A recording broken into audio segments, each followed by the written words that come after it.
Travel Growth Podcast.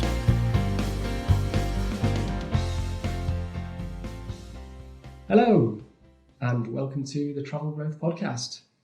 I'm Tom McLaughlin, founder of SEO Travel, and this is where I speak to successful travel business leaders and dig into the successes, challenges, and learnings from their experiences over the years, so you, the listener, can take away actionable advice to enhance your own businesses and maybe even lives too. My guest today is Paul Johnson. Paul is the founder of a luxury travel blog, which, as you might have guessed, is a travel blog covering the best in luxury travel and the finer things in life. The blog has more than 1 million followers on social media channels, thousands of people subscribe to the email list, and receives in excess of 100,000 visits every month to the website. It was the first luxury travel blog to be created, and it continues to lead the way in sharing luxury travel information with the world online. In this conversation, I speak to Paul about how he grew such a big following for the site, the journey and skills he developed in his early years in local tourism to get it off the ground, and how he scales content production as a one-man band, amongst many other really useful nuggets. He's got a really interesting perspective from both sides of the coin, both running a travel business, but also being the owner of an editorial publication that works with other travel businesses, and that surfaces some interesting takeaways, both on partnerships and how best to work them to benefit everyone involved. Really enjoyed this one. Paul's a really nice guy and has some really interesting stuff to share, so I hope you enjoy it. Here's me talking to Paul Johnson. Paul, welcome to the show. Thank you. Hi, Tom. Really excited to have you on and talk to you a little bit more about what you've done and how you've grown a luxury travel blog. I'm sure many people in the travel industry will already know who you are. But yeah, I'm hoping we can dig a little bit more into the background of how you set things up and what the journey was to get to where you are now, and uncover a few nuggets that you haven't covered before. So to start things off, I thought we'd go all the way back to the beginning and see when you first got into travel. What was your first kind of experiences that you remember of travel? So my first memories as a kid would be camping holidays in France. We used to go to places like Brittany, Loire every year, sometimes twice a year as a family. Just spend 2, 3, sometimes 4 weeks out in France, often in the summer months. And just really happy memories of adventures, getting up at 3 o'clock, being woken up at 3 o'clock in the morning, put in the car and suddenly waking up at the ferry terminal and having adventures on holiday. Yeah. So that was my, I suppose, first foray into travel. And we used to do that every year, as I say. And then probably early mid-80s was the first time I actually flew anywhere, because we'd always driven and gone on the ferry. And that was to the Greek islands, to Corfu. And then beyond that, sort of perhaps more culturally different trips. I remember when I was about 17, 18, I think I had my 18th birthday out in Morocco, and just lots of adventures since then as well. Yeah, nice. Was it something that grabbed you? Do you remember thinking like, wow, I love this. This is something I want to kind of go into, or was it just your general, like, yeah, obviously you like going on holiday and no, it was a bit more than that. It was just an excitement really whenever we went new places, and I've always had a sort of a love and interest for the world. My degree was in geography and geology, and I remember as a kid looking back through sort of back copies of National Geographic and being fascinated by different parts of the world, and it's something that's always sort of resonated with me. Okay, nice. So you mentioned your degree there. Tell us, I guess, how did the journey start from doing that at uni? So doing that, I know you went on to do a PhD in glaciology. That's correct. Yeah. So I worked out in Greenland, and yeah. Nice. So how did you go from what kind of happened from there from education? Actually, before I started at university, so when I was still in the sixth form, my parents semi-retired and moved to the Lake District, which is where I live now. And they bought a Georgian house with holiday cottages around the back. And so they ended up in the tourism business through semi-retirement, if you like. And I used to help with that business. They were winners of the effectively what was the Oscars for the English Tourist Board, the England for Excellence Awards, and they won the best self-catering accommodation in the country. And when I was at university, I would look after that business in the winter months, they would holiday in South Africa, and I would have the telephone calls diverted to my halls of residence at university, so that they could. And it was a really busy time as well. The winter months was when all the bookings would come in for the year ahead. But in addition to that, I started working for a small tourist board in the area where we lived in the Lake District. Distributing a top attractions leaflet, so the top 20 things to see and do in that area. And that sort of snowballed on to distributing literature for other tourist attractions. This was going out to restaurants and hotels and so on. To the point that one year, this quite small tourist organization got a grant, and they produced 1 million leaflets, which I was going up every weekend from university, distributing these leaflets, coming back and doing my degree and PhD as well. On top of all that is when the web started. So we're in about 1993 now, where I started dabbling with doing web design. I did a website for my parents' holiday cottage business, and their business used to mostly come from repeats, people that had stayed before and were coming back. That accounted for about 70 or 80% of their business. But suddenly, through quite a basic website, just simply because there wasn't much competition out there at the time, they were getting 40% of their business through the web in the space of about 12 months. So what prompted you to start learning how to build a website? Because that's a far cry from geography and geology. I was writing up my PhD on glaciology, so I was in the third year of that, and basically, I would stay late in the department writing up my thesis and so on, and I would have access to a whole computer lab with a reasonably good internet connection at the time. It was obviously the university's connection. And not only that, because the computers weren't necessarily the fastest, I could rig up 3 or 4 computers. The chairs were on wheels. I could roll between one and the other. And so on the one machine, I had my thesis. If I got a bit bored, I would go and look at Yahoo, as it was then, with its grey background, and start understanding how web pages were coded and all that sort of thing. And I think the first website I created was on something called Angel Fire, which I don't think many people have heard of now. Eventually, it progressed on to being something called some hosting through Pipex, which is an internet service provider, and eventually getting their own domain name and so on. So, but me doing their website also led on to me doing websites for other people, particularly in the Lake District. And what motivated you to do that? So you said obviously they were getting 70-80% of the business that way. They were clearly, they got all these, got this awards for being a great place. Like, I guess it doesn't sound like there was like this desperate need to push their business forward. What made you think, I want to do that? I suppose the business was doing very well, but you know, and I know that you rest on your laurels and things catch up with you. So it's always good to be at the forefront. So yeah, it wasn't that like they needed the business. They did very well on occupancy. It's sort of 90% plus occupied each year, which for an area on the periphery of the Lake District was really good. It was more just an interest in the web. Suddenly we were given this way that we could send a message to somebody in the States and get one back within seconds, and that was relatively unheard of unless you went to the expense of telegrams or whatever. And so it was a fascination with this world opening up that gave us a far greater ease of communication, I suppose. Yeah. Okay. Do you have siblings?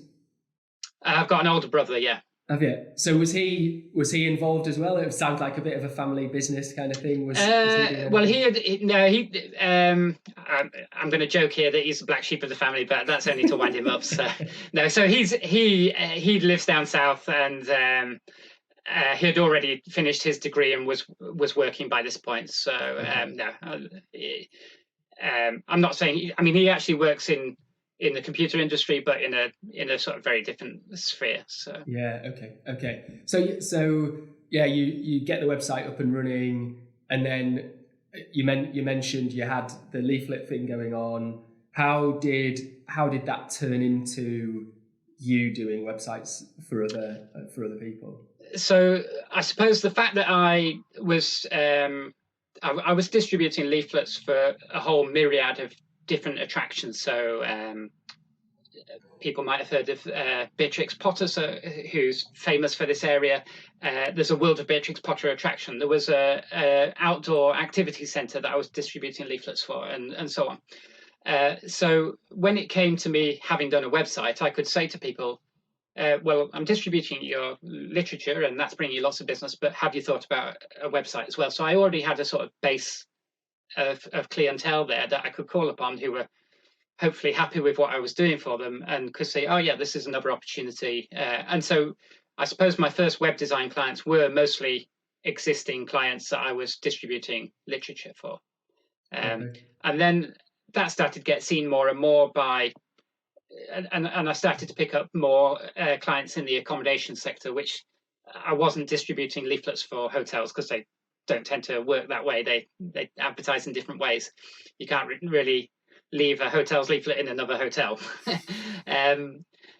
But once I started doing websites for some hotels as well, then that tended to snowball because I could say to one hotel, look, I've done this for XYZ. What do you think? And this would be good for you, you know. Yeah. So. Okay. And you mentioned they're delivering 1 million leaflets, and suddenly you've got this web design work. Was it just you doing it? Did you have a team? So initially it was just me, yeah. But then also at one point I was going out to Greenland as well to collect samples and do research out there. So I did employ people to help, and one of those employees is now my wife. So. Okay. But she wasn't at the time. So she was very good at helping me out, and effectively when I was away, and just would look after things, and she knew this area well as well. So yeah, that's one way of courting, Paul, isn't it? As someone who also works with their wife, so you built a bit of a team to cover off some of that. How did you find that? Did you find that a kind of an easy process just to get people in and kind of do that stuff, and I guess delegate the things you needed to do? Yeah, initially it was fairly smooth. But as my business grew and when I went full time, the team got up to about 10 of us. In the end, we ended up dropping the leaflet side of things because we were so busy with the web.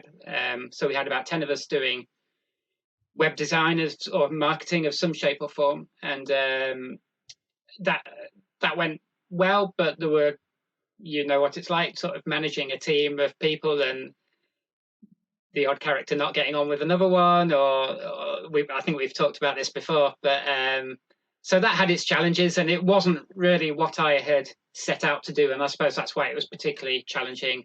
It wasn't really perhaps within my skill set. So you made so you had was the business still doing well at that point? Was it kind of like humming a lot from a commercial sense? Yeah, I mean, some of my most successful years were when there was a number of us, certainly.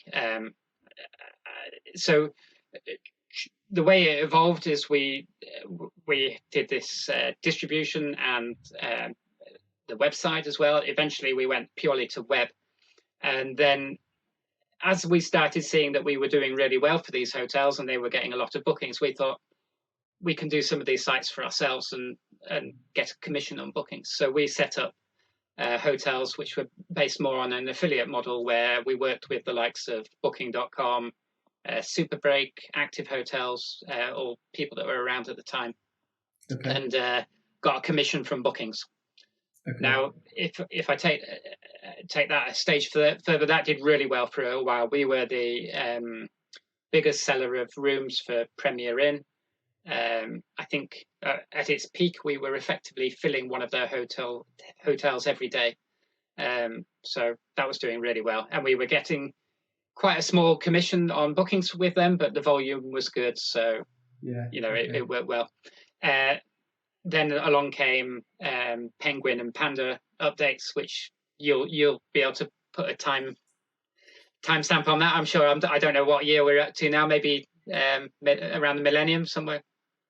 No, later than that, I think. Yeah, I think Penguin and Panda kicked in when I was before I'd started SEO Travel. Okay. I reckon back end of the two, sort of maybe between 08 and 10 it would okay, yeah, that sounds possible, yeah.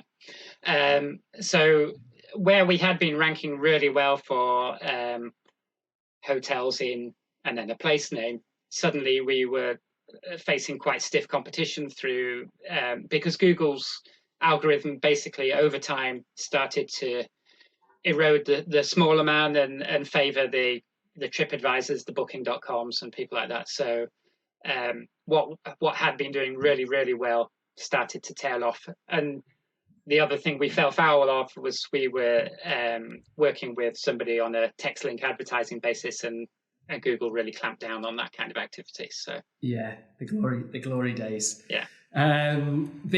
So just to zoom a couple of things there, just to clarify for people listening, that Penguin and Panda were updates by Google that basically kind of changed how their algorithm worked and penalized various things. So Panda was a more kind of content orientated update, and Penguin was a bit more of a link one.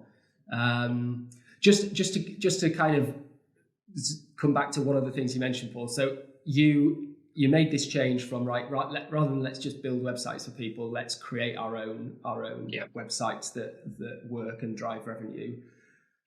You still had the full team at that point, but you kind of touched on a little bit there that you didn't necessarily love doing that. Was when you were building these new sites and setting all these things up, was that still with a full team of people behind you, or was that something that you kind of at what stage did you thin it down? So it was a kind of gradual growth and a gradual decline with that as well. So but yeah, we started spinning lots of plates with the full team. So even when we started creating these affiliate sites, we were still servicing hotel clients and attractions and so on. Then probably quite a key member of staff emigrated, and obviously we've mentioned Penguin and Panda, and things became a bit tougher. Obviously, I had the wage bill to pay, and suddenly not the same revenue coming in. I didn't have to make redundancies or anything, but we just had a sort of natural turnover of staff with one or two. Somebody went on maternity leave and chose not to come back, and somebody emigrated, and gradually and I could see what was happening with the affiliate sites, and I had already started a luxury travel blog, just sort of dabbling with that in my lunch hour using I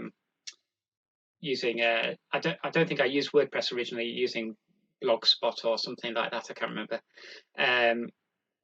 And so yeah, there was a kind of natural curve, I suppose, and it fairly quickly became just two of us looking after the affiliate sites and the blog. I had one or two new web design clients, but also a lot more people who come into that space as well. There were a lot of people producing really quite high-end websites for not a lot of money. There's all the sorts of things. I don't know when the likes of Squarespace came in, but all these other things like Wix and so on meant that people could create their own websites. Not always very well, but they could save a few pounds. Yeah. So, and the other thing I liked about the affiliate sites was that I was very much my own boss. If we could make the decisions and so on how we wanted something to look, or whether we needed an extra page for something or what, and really it was very much on our terms. Yeah.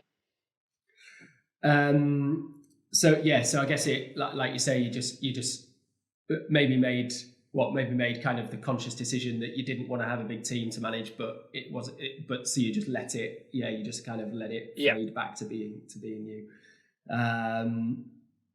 And so now the situation now where I'm almost exclusively just doing the blog is I do have a team, but they're all freelancers that I can call upon as and when.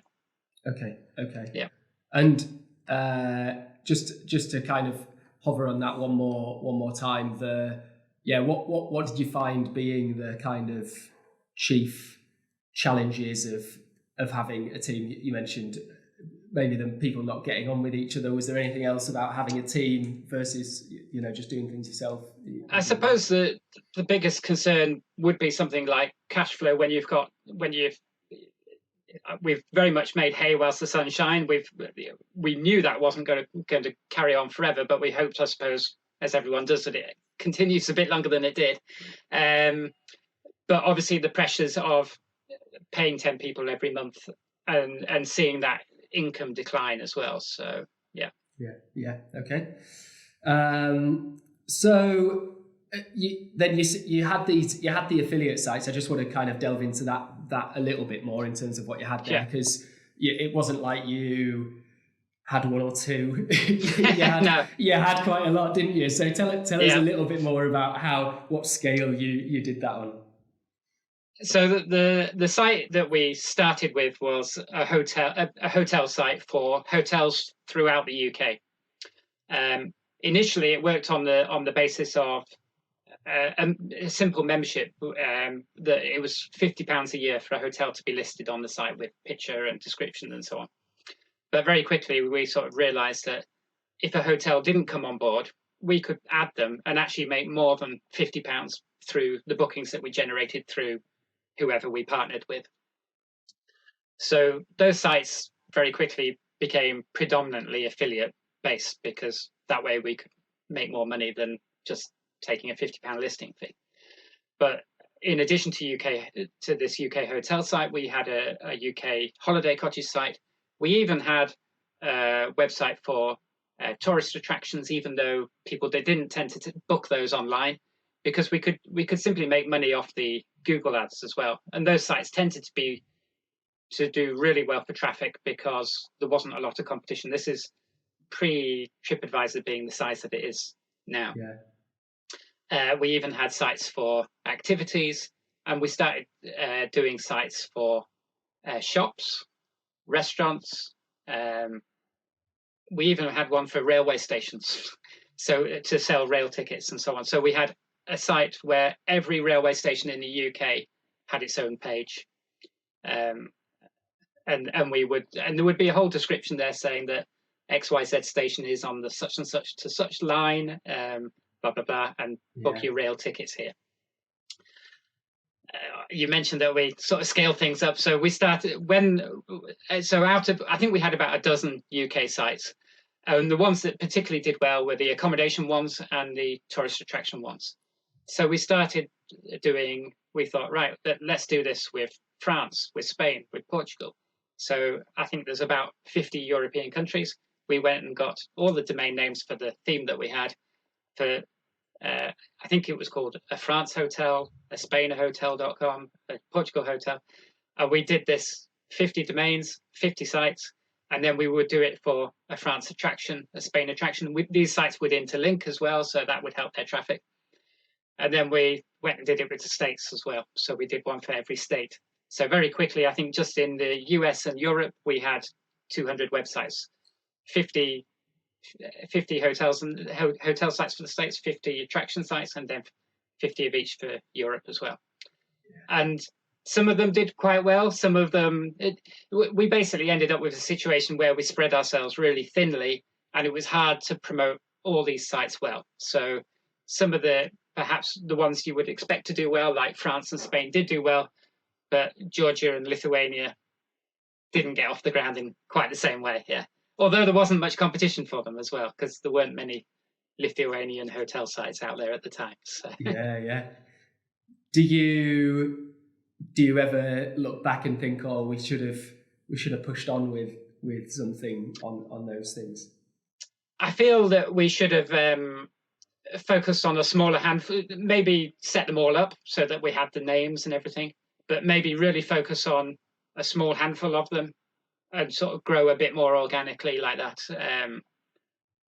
But it's hard to know, because you don't know how much they would have been decimated by Penguin and Panda, because they all interlinked with each other as well. So yeah. I guess because you had such a huge amount of them, when that point hit and Google kind of took them down, it was almost like it took them down in one fell swoop, and trying to cherry pick one or two, it just didn't make sense. Yeah, and suddenly, even if you're only paying $10 per domain per annum, which is roughly what it is, you still got 200 lots of that. So you're starting to have a cost that isn't really bringing a return, and so we're coming on to the luxury travel blog in a minute.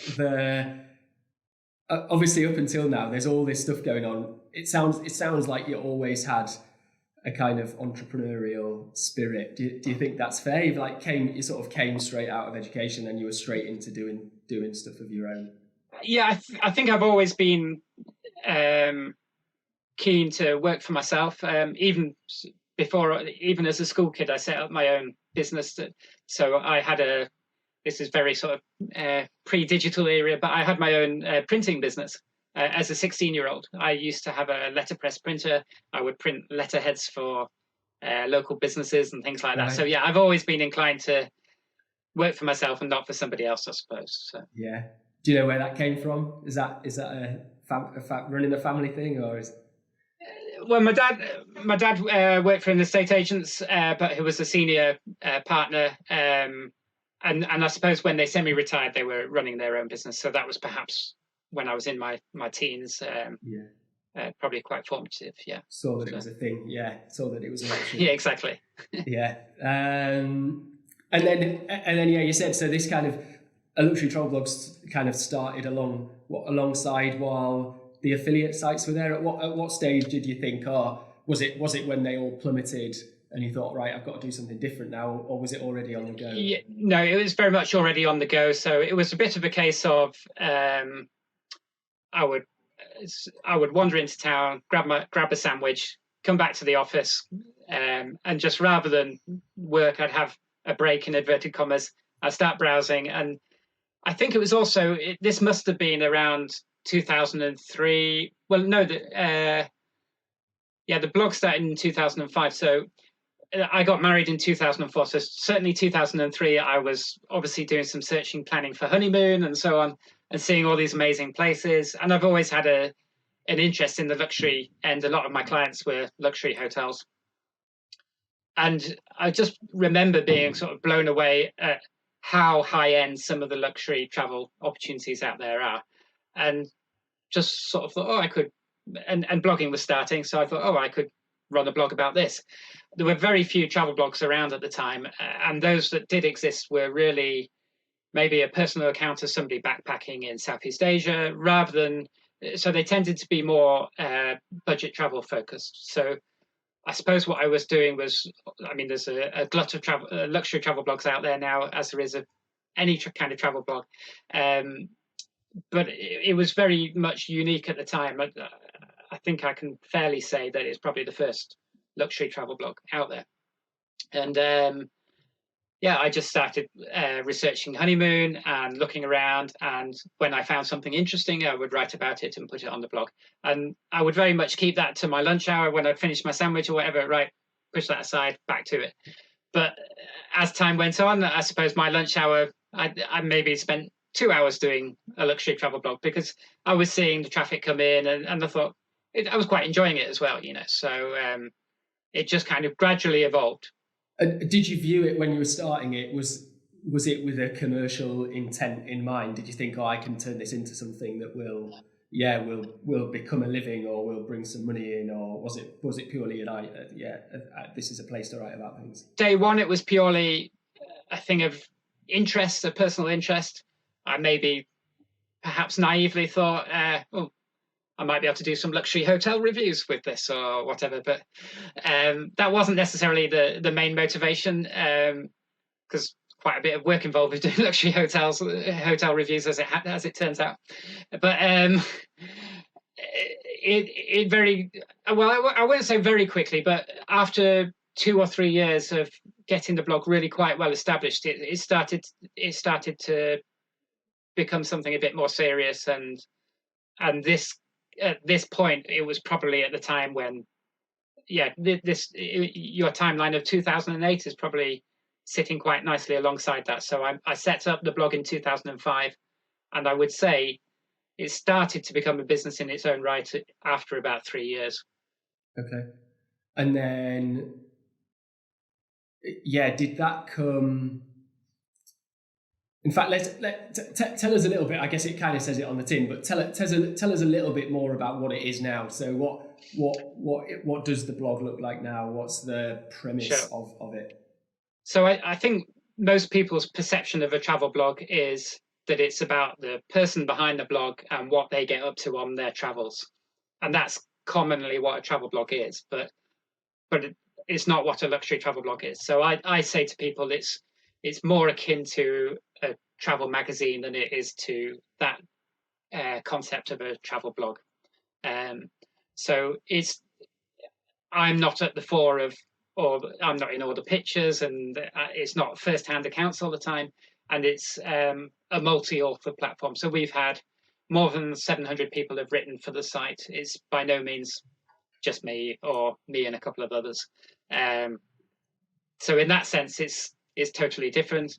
And many of the people contributing to the blog are people in the industry that are writing editorial content, but with a signature at the end as a means to gain some awareness and brand awareness for their businesses. Yeah.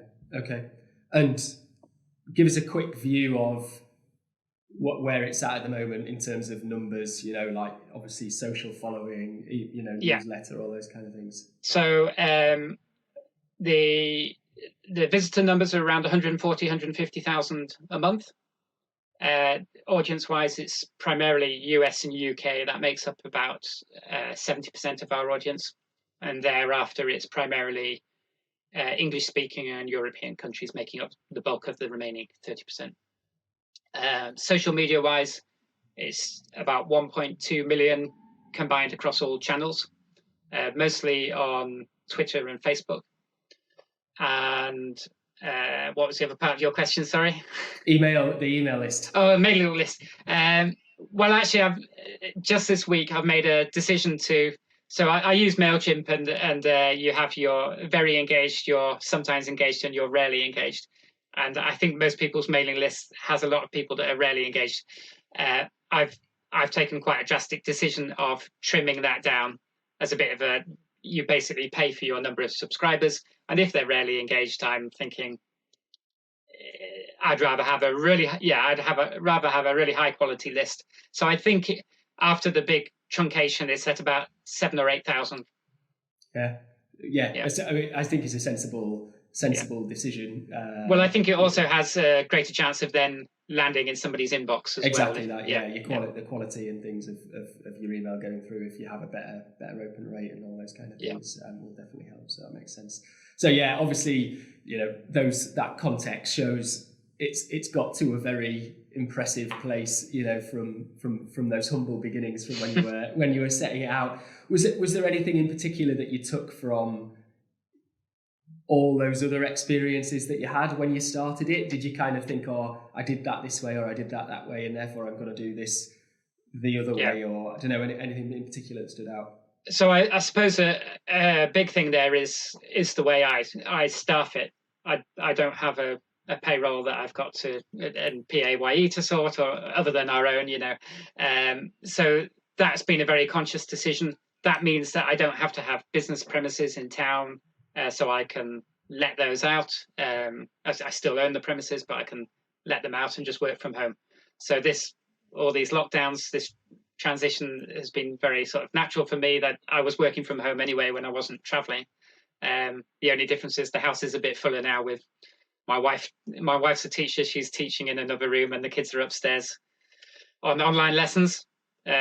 One of them being taught by mum, which is all a bit strange, but nice.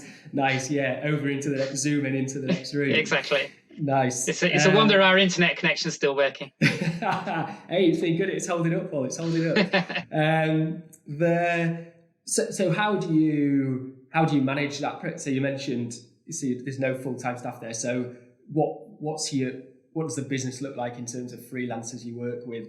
You mentioned you've got kind of the writers in terms of, I guess, other businesses or people who want to contribute to the blog.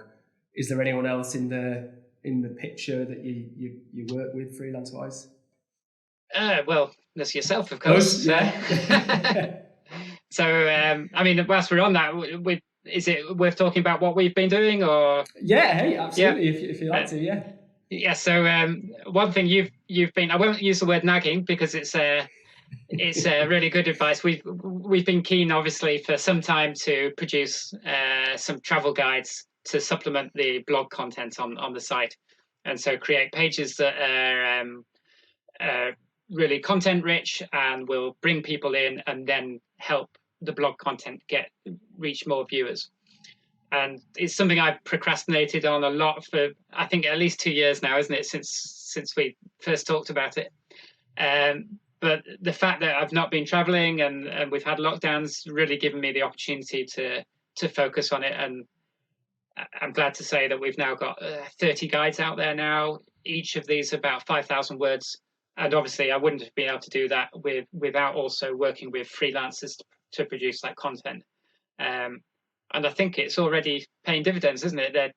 They're already bringing in traffic. So no, it's great. I think, and again, like going back to the like scalability of something, as we've talked about, that's something that there's a huge amount of potential there for the site. And I guess going back to some of the things without this wanting to become an SEO consultancy conversation, like one of the big reasons behind that was that you had so much fantastic content on the site, but it was all just a bit kind of sporadic and everywhere. And those travel guides hopefully will bring some structure to it so that you can kind of shine a light on the really high quality pieces, or the most, I guess, the ones you want to be more prominent that people might be searching for more, and give people almost like a journey through the site rather than it just being a case of look at the latest things that we've produced, and then the kind of traditional WordPress archiving system. So I think I'm really excited for you to for that to roll out, because I think it will continue to have a big impact on things. I sent a mailing the other day actually, and the traffic, I mean, at this point last year was when traffic on travel sites really started to wane, but we're now at our highest traffic level for 5 years, so that's good. Wow, fantastic! Yeah, amazing. That's only by a little bit, but it's heading in the right direction as well. Well, I mean, in the circumstances, that's pretty amazing, isn't it? Because whilst obviously in general, we're recording this at the start of March, and things are starting to come back round, but I would say certainly not back to the extent of normality. So the fact that traffic's up that much is great. Good to hear. Anyone else then? Any other kind of freelance support outside of that? So I have one or two people who help with writing. I also have people that help with marketing, just distribution of content once it's published. And I have one or two people that maybe do bits for me on a quid pro quo basis, where they might do a hotel review for me, and we have some sort of agreement between us that's you scratch my back, I'll scratch yours kind of thing. Fairly informal. On that content distribution thing, because I think this might be really useful, if people who are listening to this are travel business owners, that side of the like distributing the content, can you give us a bit more information on that?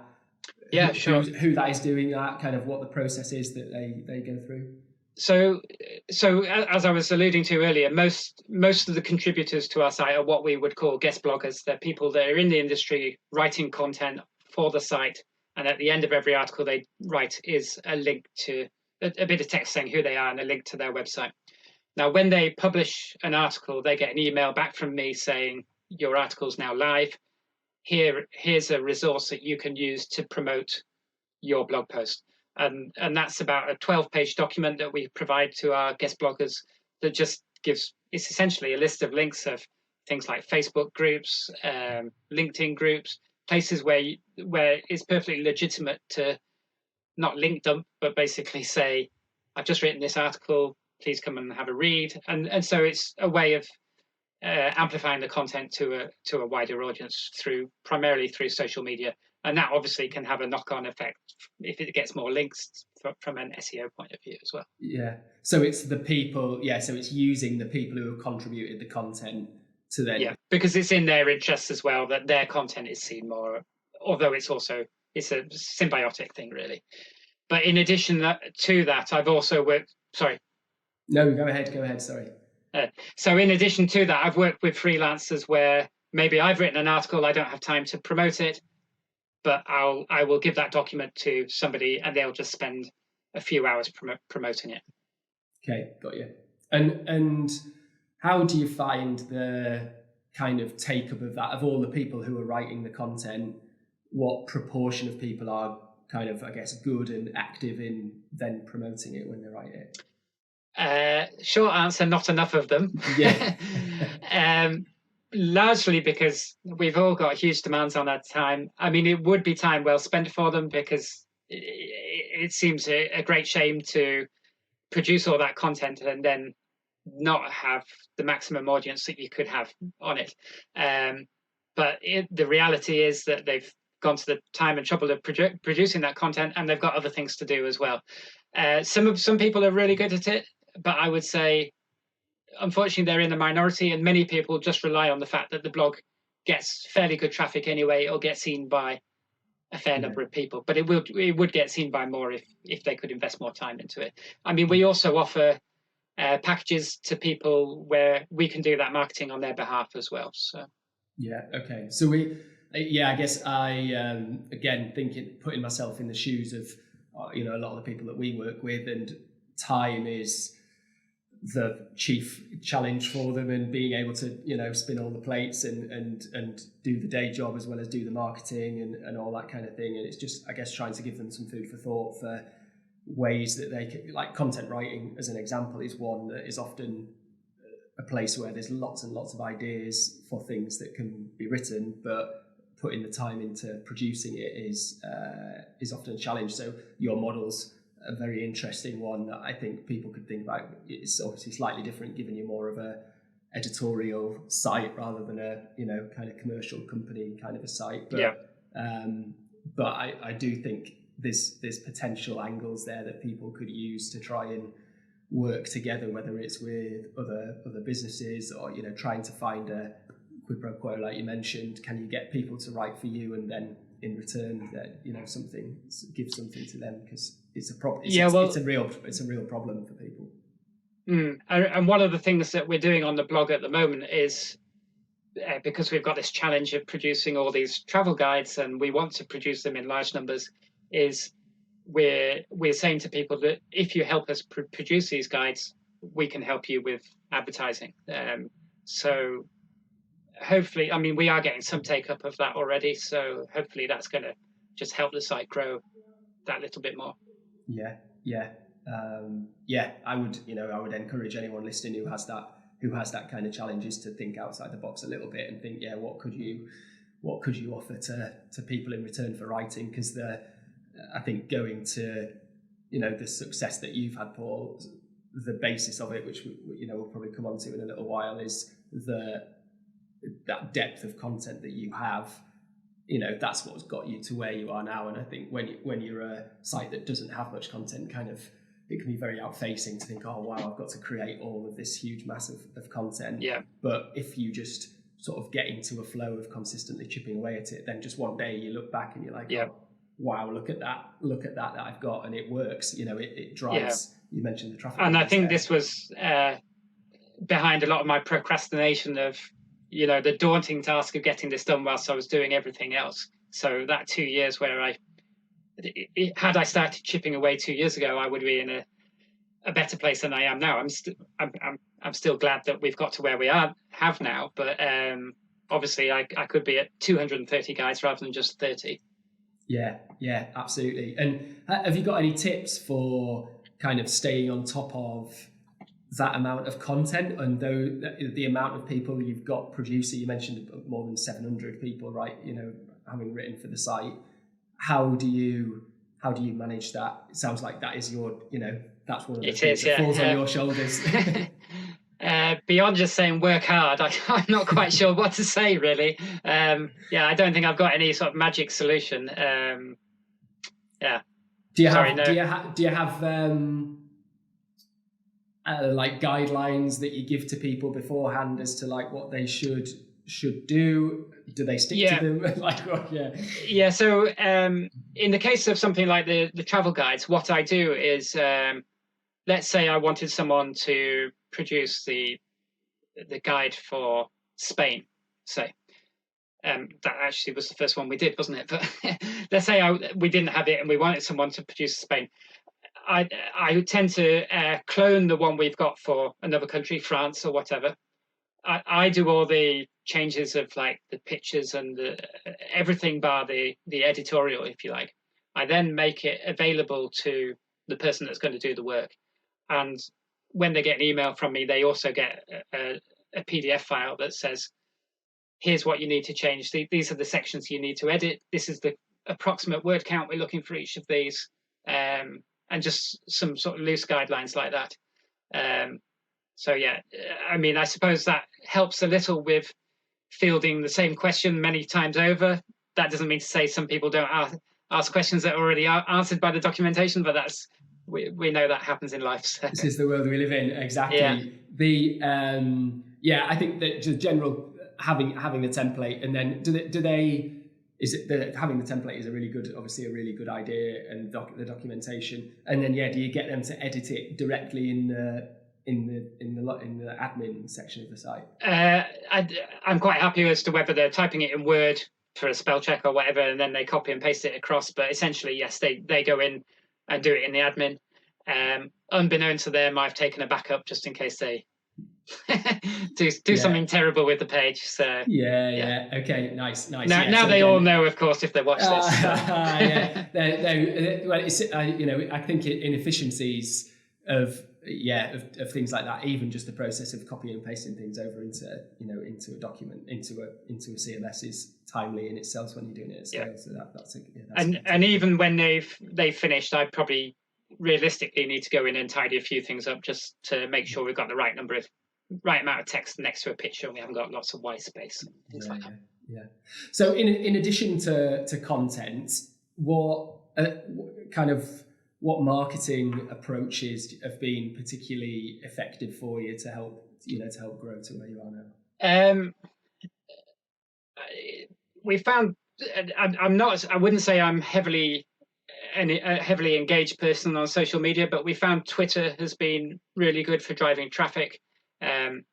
Because much of our content isn't necessarily selling something, we can share blog posts and people don't feel they're being spammed with hard sell. They are just genuinely getting what they might get in a travel magazine. So people follow us and they just get editorial. They're not getting a hard sell all the time. So Twitter's worked really well for that. Obviously, if we've got some really nice imagery, particularly with a focus on luxury travel, some of the imagery of some luxury hotels is stunning. And if you put that on Twitter with your title and your URL, that's brought us a lot of traffic over the years.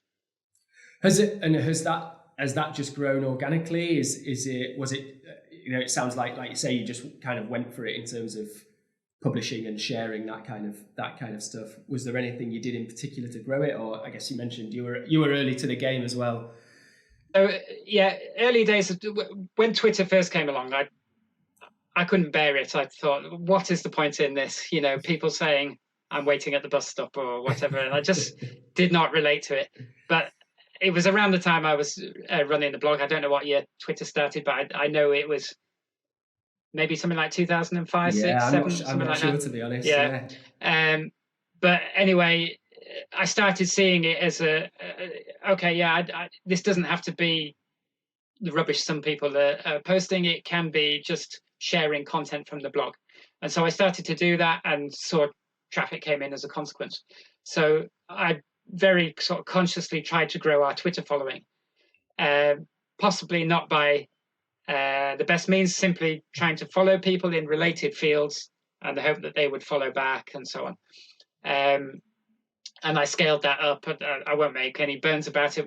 We follow a lot of people, but we're also followed by a lot and a lot more. There's a bit of a critical mass, isn't there? I think of you do that for a certain stage, and then you just reach a point where then the natural it gets kind of follows on. Yeah. So it's not something I do now. I think it's also something that Twitter have stricter controls on how many people you can follow and so on. But it certainly gave me a good initial platform, if you like. Similarly, in the early days of my Facebook following, I would actually spend on getting with Facebook on getting a good Facebook following, and that's why, again, to get to that almost critical mass of healthy numbers, if you like. Yeah. And you've also had a lot of kind of coverage, PR kind of coverage. Did you do anything actively to get that, or did that come as a consequence of when you were already known? Yeah, I would say that's been entirely organic. I've never really gone out and sought that, but occasionally I'll get an email and can you do this, and or just get some coverage without even knowing anything about it. Yeah.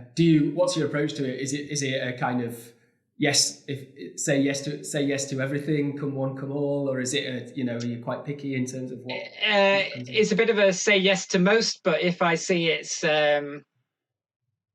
got to have some relevance there. If I see somebody just doing it, for example, 101 views of business people about SEO or something like that, and it's you're going to be lost in the long post, and it's not even travel focused. Then I'll just make the decision that unless I see it's a really popular site, I'll just make the decision that this isn't probably time well spent. Yeah. Okay. Cross that one off my list. To contact you about. No, but generally, if it was anything travel related, yes. Yeah.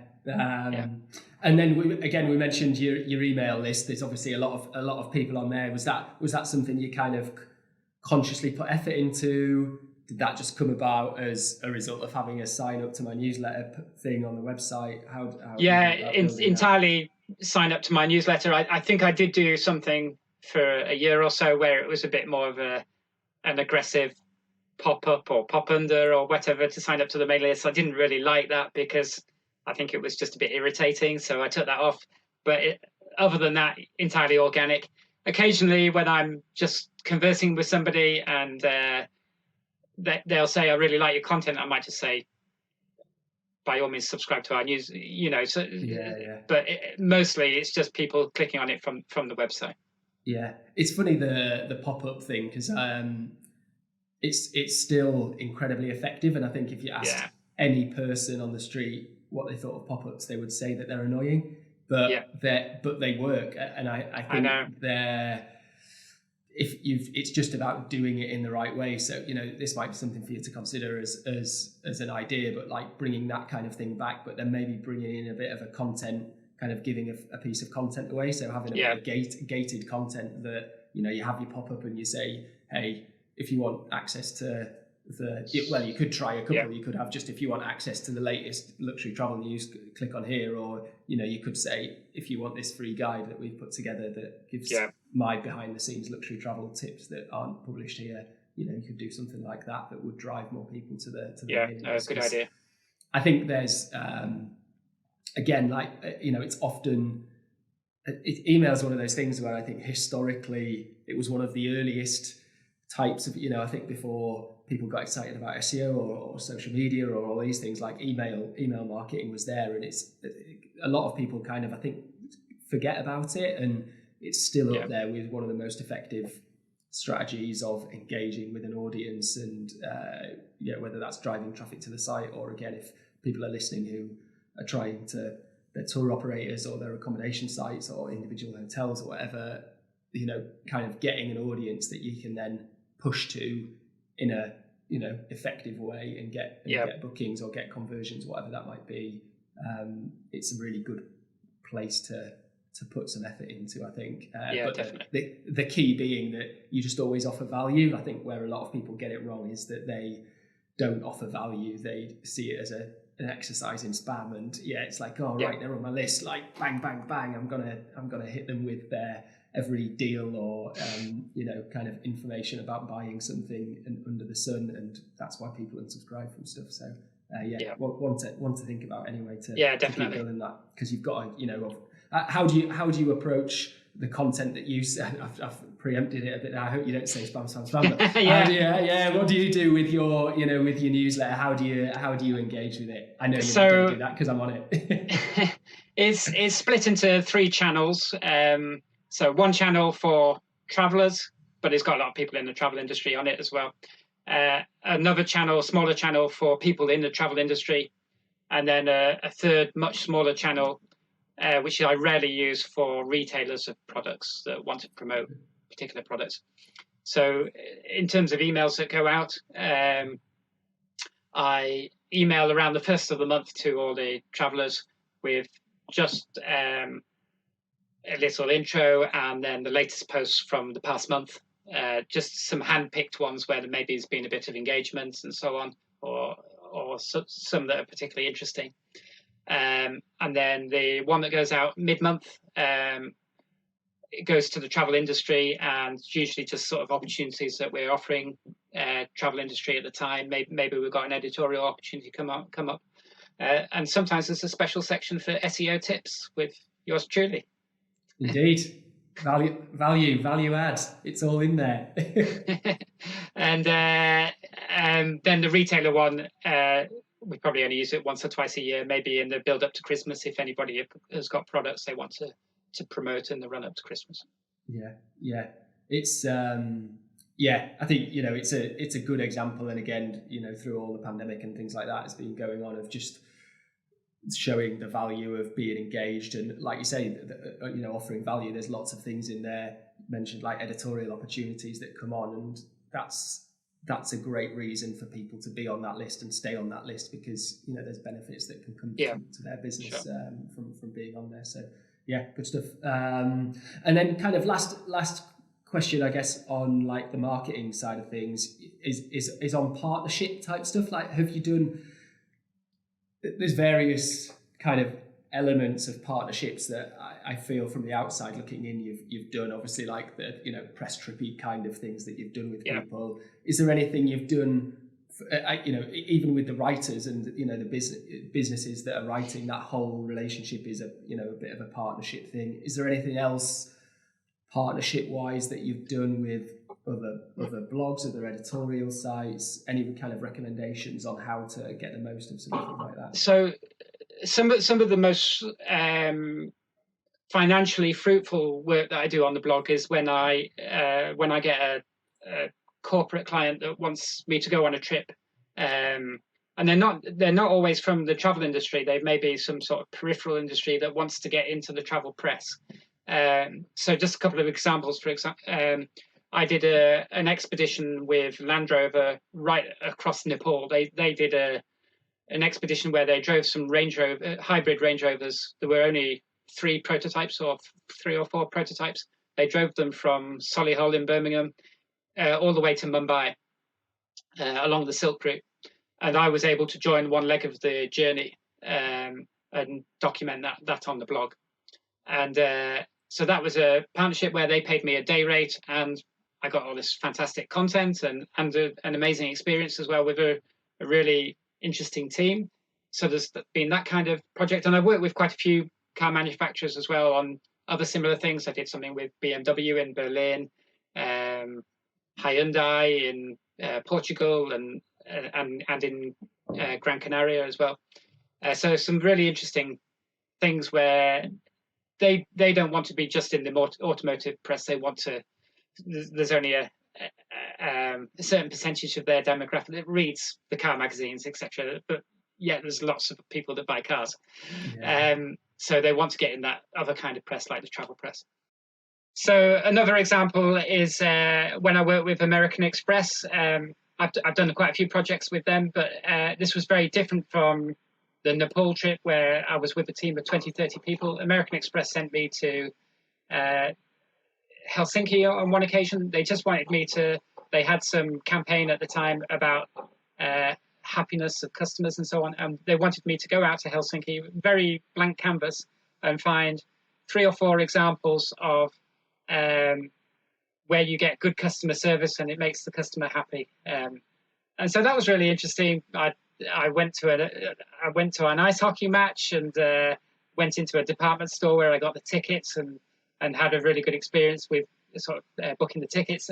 And all this was, of course, tied in with places that accept Amex and so on. So, but very low key in terms of its advertising. It was not a hard sell by any stretch, but it was quite subtle advertising. And American Express, I think, are very good at doing that. Yeah. Have you got any recommendations then from the other side? So things you would say to companies that if they were to work with you or someone else in that way, influencer marketing obviously is kind of booming and taking off. We hear a lot about it. I think we hear as many bad examples as we do good examples, probably lots more bad examples.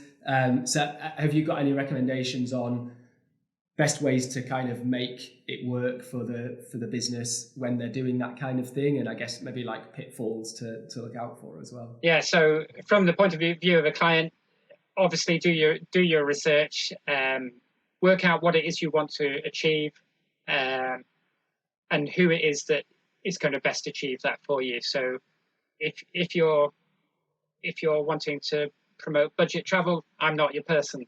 But if you're wanting, so just think about who you're working with, who their audience is. Obviously, if you're an Australian tour operator, again, I'm probably not your person, because most of our audience is UK and US. That doesn't mean to say we haven't got some Australians, but you can definitely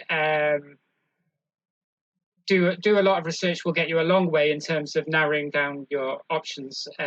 Obviously, be wary of numbers and whether they're genuine or not. I know I went to the Arabian travel market a number of years ago, and they were really, really focused on Instagrammers and just throwing good money at people with high Instagram following. The following year at the same conference, it was a very, very different tone, because a lot of people had spent a lot of money and got no return, because a lot of these people had fake Instagram followings and just bought their followers. Yeah. Look for people that have been around for a length of time, maybe done similar projects.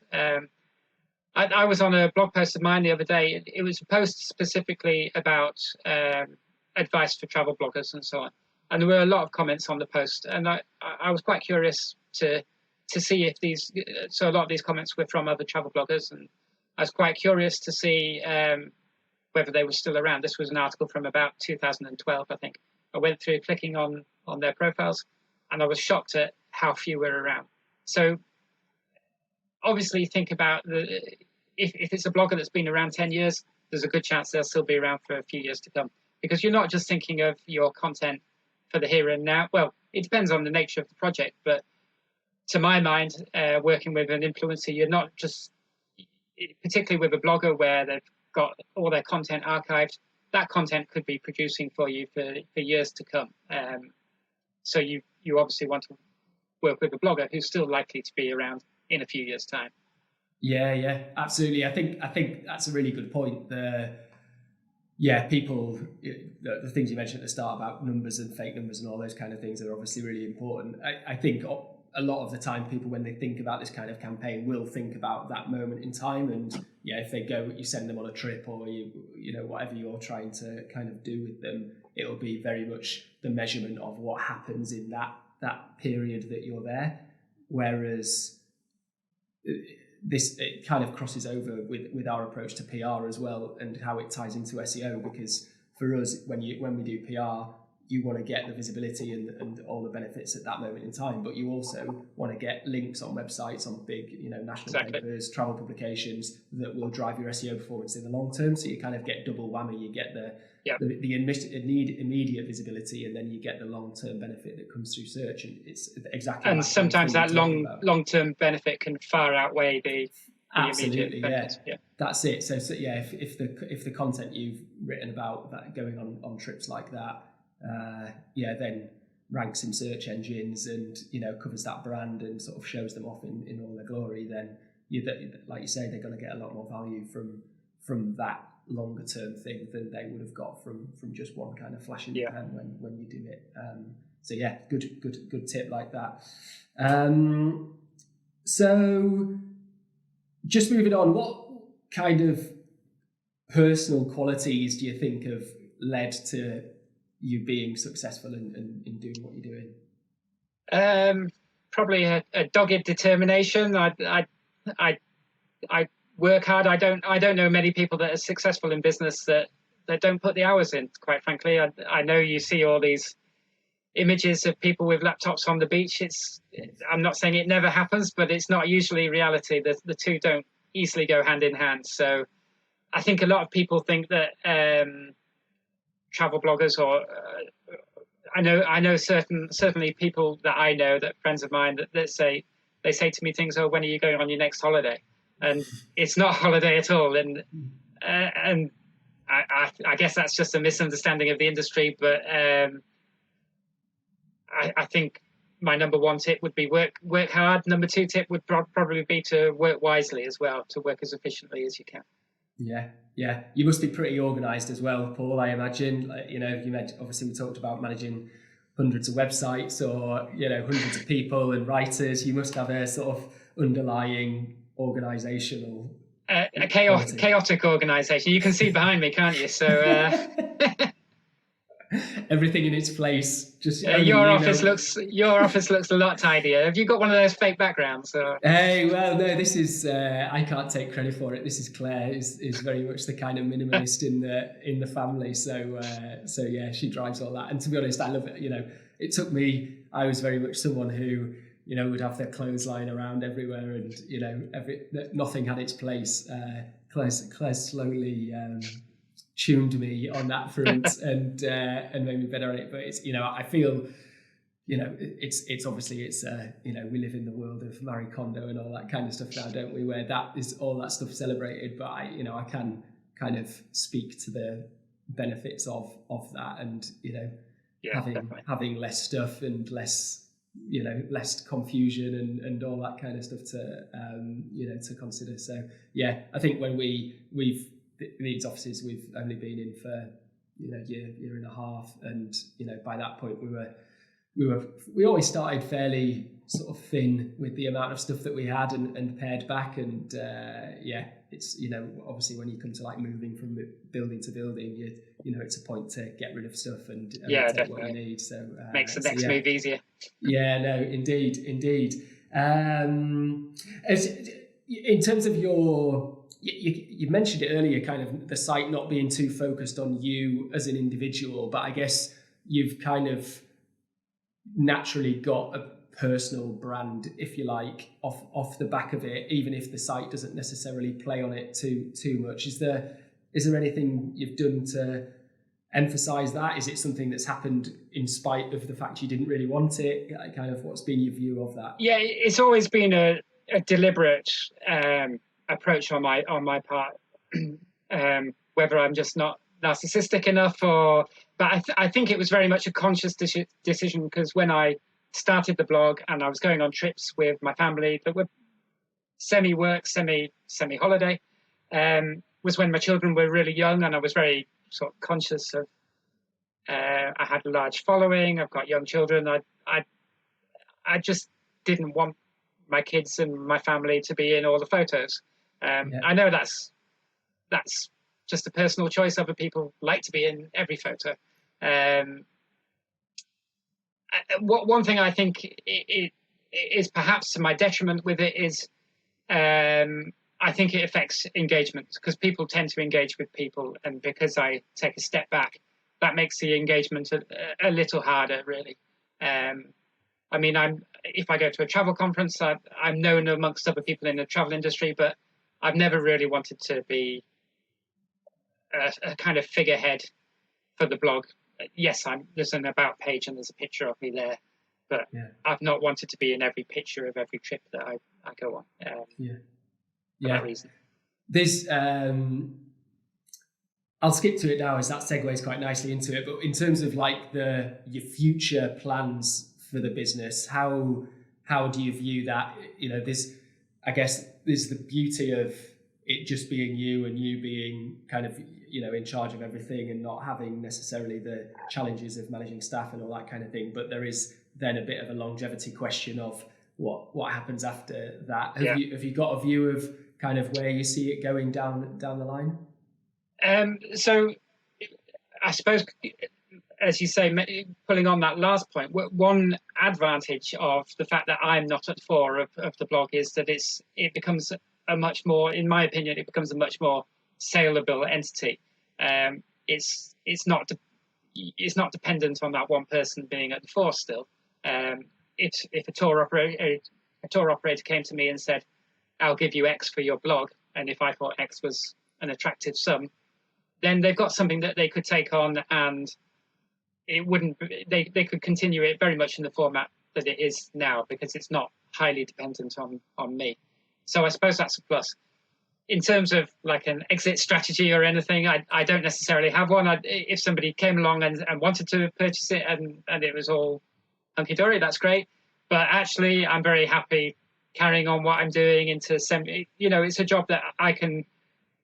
I plan to work hard at it for some years to come, but it's one of those kinds of jobs that I could just take a bit more of a back role, but still continue running it in a kind of semi-retirement if one day I chose to do that.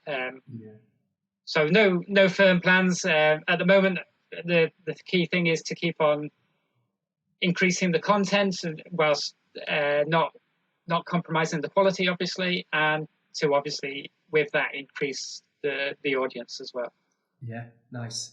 The point of I guess the personality and the saleability of it is a really good one, which, like you say, most blogs are quite heavily built on the people who are running them, which is which then often to the extent that their name is in the blog. I mean, that's the other thing about a luxury travel blog. It's not Paul's Travels or anything like that. That also makes it very transferable, if you like. Yeah, absolutely. Have you got any? You've touched on the travel guide things. Are there any kind of other future plans in terms of like growth and things you want to do with it? I know we've touched in our sort of SEO discussions about having sort of more focused guides, a bit like the travel guides, but maybe top places to go and see gorillas. How I integrate that, obviously I've got blog content like that as well, so whether I'll have separate pages purely for accommodation in a certain area, that's maybe something we'll talk about one day. I don't know, but in the immediate term, I'm feeling I've got hundreds of guides I want to produce, and that's going to keep me busy for 2 or 3 years at least, I think. Absolutely. We'll keep you busy one way or another. Super. Okay. One of the kind of last couple of things just to ask you about before we bring it to a close. What I was going to, just before I skipped ahead there, one of the things I was going to ask about was, you mentioned you like distance running. I saw that come up in a bit of my research. Do you still get out running? Is that still something you do? Funnily enough, I went this morning.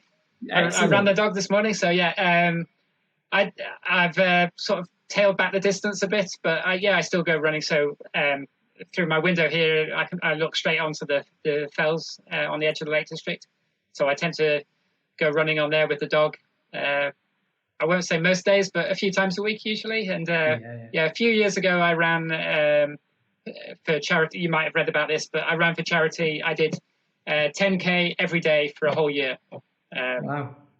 And it was a leap year as well. So nice. An extra day for good measure. Yeah. So I ran about 2,500 miles that year.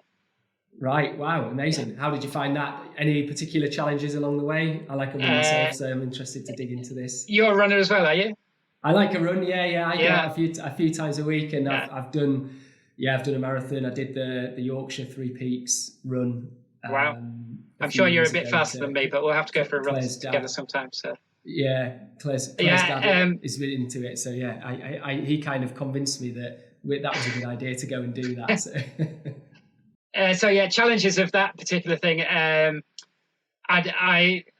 were a few interesting things that happened in the course of the year. So there was one time where I was climbing over a gate, and it was quite an old gate, and it kind of buckled as I climbed over, and I slipped and I caught the back of my leg on the gate. I was hanging off the gate. But the upshot of it was that I was injured for a few days, still having to run this 10K a day. And that was probably the hardest part, if you like.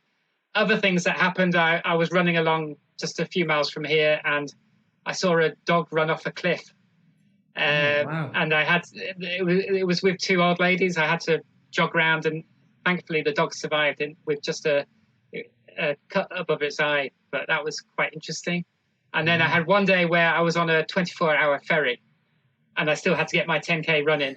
So I was on the ferry to Santander, and I had visions of doing laps of the ferry, and I thought that would look really interesting on Strava, all these sort of circles.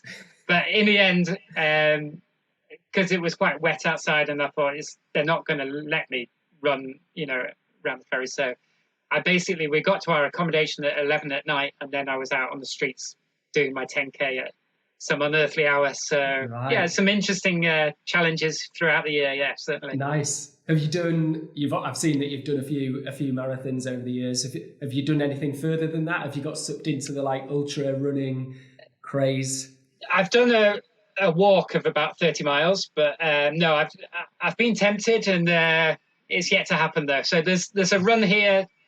Well, there's a couple of interesting runs in the Lake District. There's one called the Bob Graham, which is a 24-hour run that goes over 66 miles, something like that, depending on what route, but all the main peaks of the Lake District.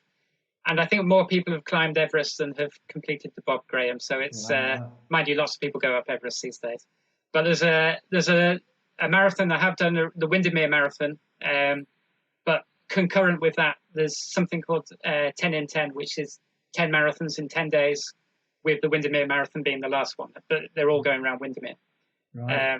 But I've not been lured into that one yet. I think it's you'd have to be a glutton for punishment. Yeah, well, it's just interesting. I was asking that kind of in the follow-on for the personal qualities side of things, and you mentioned obviously being dogged and determined and that kind of thing, and it was that kind of crossover into distance running. I think is Well, you know what it's like. Have you done many marathons or? No, I've done one road marathon, and then the Three Peaks Yorkshire races 25 and a half, something like that, and obviously as the hills. So you know how determined you have to be just to do the training for it, really. Exactly, exactly that.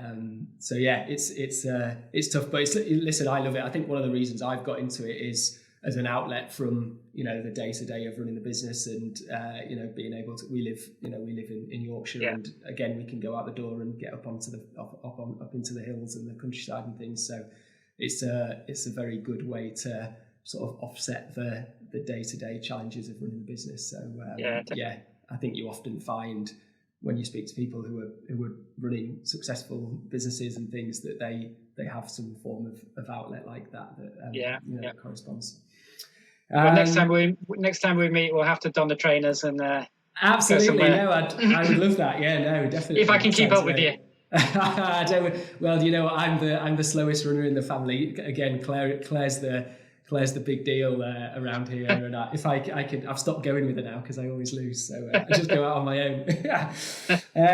So as a last one, just to finish off, Paul, what advice would you give to anyone who's thinking about starting a travel business, or who is in the very early stages of starting a travel business? Is there anything you'd recommend? Well, probably now is going to be an interesting time to start, and probably plenty of opportunities, I would have thought. I think there's a lot of people that have left the travel industry, sadly, in the last year or so.